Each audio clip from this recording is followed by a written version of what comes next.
Johanna Spyri, Heidi. Chapitre 1er. En route pour l'Alpe. Quand on quitte le riant village de Meinfeld pour gravir la montagne à l'aspect imposant et sévère qui domine cette partie de la vallée, on s'engage d'abord dans un joli sentier de plaine à travers champs et vergers. Au pied de la montagne, le sentier change brusquement de direction et monte tout droit jusqu'au sommet. À mesure qu'on s'élève, l'air devient plus vif, et l'on respire à pleine bouffée les fortes senteurs des pâturages et des herbes alpestres. C'est ce sentier que gravissait par une brillante matinée de juin une grande et robuste fille de la contrée, tenant par la main une enfant dont le visage paraissait en feu malgré sa peau brunie. Ce n'était pas étonnant, car en dépit de la chaleur de juin, la pauvre enfant était empaquetée comme au gros de l'hiver. Elle pouvait avoir 5 ans, mais sa véritable taille disparaissait sous une accumulation de vêtements. 2 robes l'une sur l'autre, un gros mouchoir de coton rouge croisé par-dessus, et d'épais souliers de montagne garnis de clous. La pauvre petite suffoquait, et avait bien de la peine à avancer. Il y avait 1 heure environ que les 2 voyageuses avaient commencé à gravir le sentier. Lorsqu'elles arrivèrent au hameau de Dörfli, situé à mi-chemin du sommet, c'était le village natal de la jeune fille. Aussi s'entendit-elle bientôt appeler de tous côtés. Les fenêtres s'ouvraient, les femmes paraissaient sur le seuil de leur porte, chacune voulait l'arrêter au passage et échanger quelques mots avec elle. Mais elle ne fit halte nulle part, se contenta de répondre en passant aux salutations et aux questions, et ne ralentit sa marche que lorsqu'elle se trouva devant une maison isolée, à l'extrémité du hameau. Une voix l'appela par la porte ouverte. « C'est toi, Dete ? Attends un instant, nous ferons route ensemble, si tu vas plus loin. » Ainsi interpellée, la jeune fille s'arrêta, et l'enfant en profita aussitôt pour dégager sa main et s'asseoir sur le bord du sentier. « Es-tu fatiguée, Heidi ?» demanda sa compagne.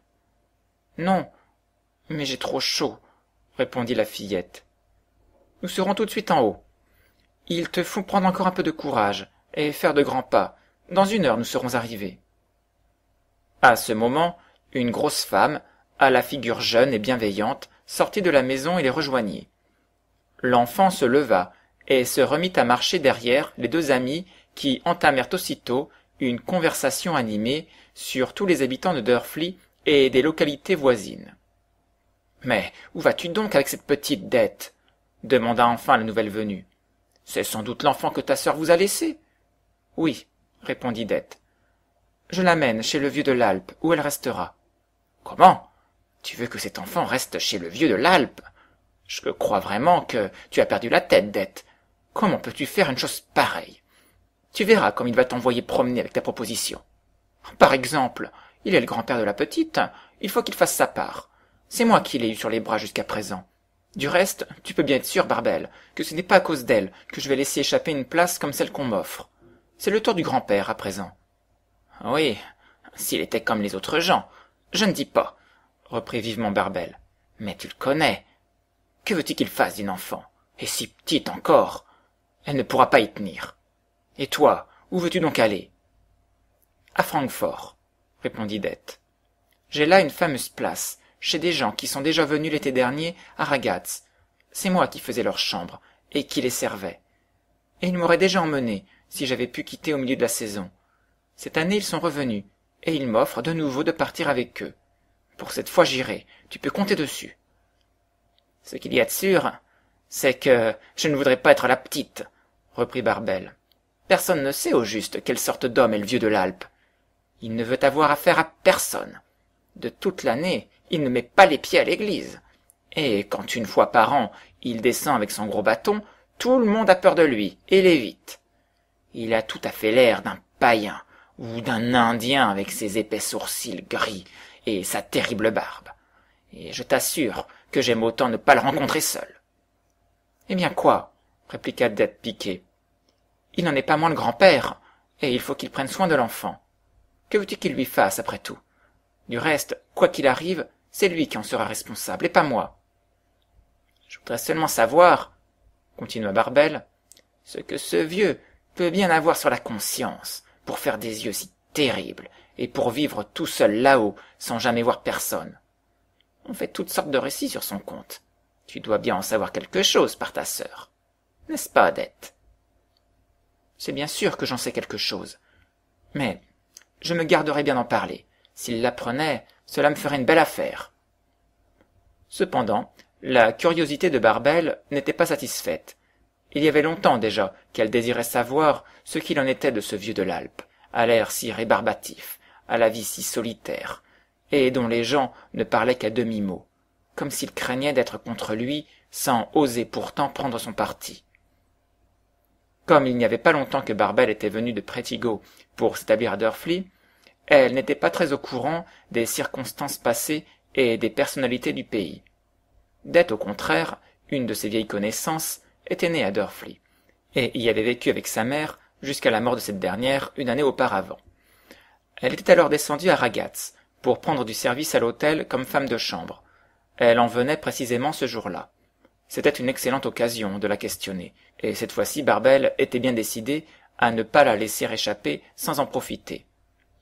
Passant familièrement son bras sous celui de Dete, elle lui dit « Tu es une personne qu'on peut croire quand elle dit quelque chose, et je suis sûre que tu sais toute l'histoire. Dis-moi donc ce qui est arrivé à ce vieux, s'il a toujours été aussi craint et aussi sauvage. Je ne peux pas dire, d'une manière précise, s'il a toujours été comme à présent. J'ai 26 ans, il y en a au moins 70, et tu penses bien que je ne l'ai pas connu dans sa jeunesse. Si je savais seulement que cela ne fasse pas ensuite tout le tour de Pretigo, je pourrais te raconter toutes sortes de choses sur son compte, car ma mère et lui étaient du même endroit. « Voyons, Dete, à quoi penses-tu » répondit Barbel un peu piqué. « On ne bavarde pas tant que ça à Pretigo. Et puis, tu penses bien que je sais garder quelque chose pour moi quand il le faut. Raconte seulement, et ne t'inquiète pas. »« Eh bien, oui, mais tu tiendras parole, » dit Dete d'un ton significatif. Toutefois, avant de commencer son récit, elle se retourna pour s'assurer que la petite n'était pas assez près pour entendre ce qu'elle avait à dire. Mais Heidi avait disparu. Il y avait probablement déjà un certain temps qu'elle avait cessé de suivre les deux amies, sans que celles-ci, dans le feu de la conversation, s'en fussent aperçues. Dete s'arrêta, inspecta attentivement du regard le sentier qu'elle venait de parcourir, et dont on pouvait suivre tous les contours jusque près de Drfli, mais point de Heidi nulle part. « Ah, je la vois !» s'écria enfin Barbel, qui scrutait aussi l'horizon de tous côtés. « Regarde là-bas !» Et elle désignait du doigt un petit point noir, à une grande distance du sentier. « Elle grimpe là-bas avec Pierre, le chevrier et ses bêtes. J'aimerais savoir pourquoi il monte si tard aujourd'hui.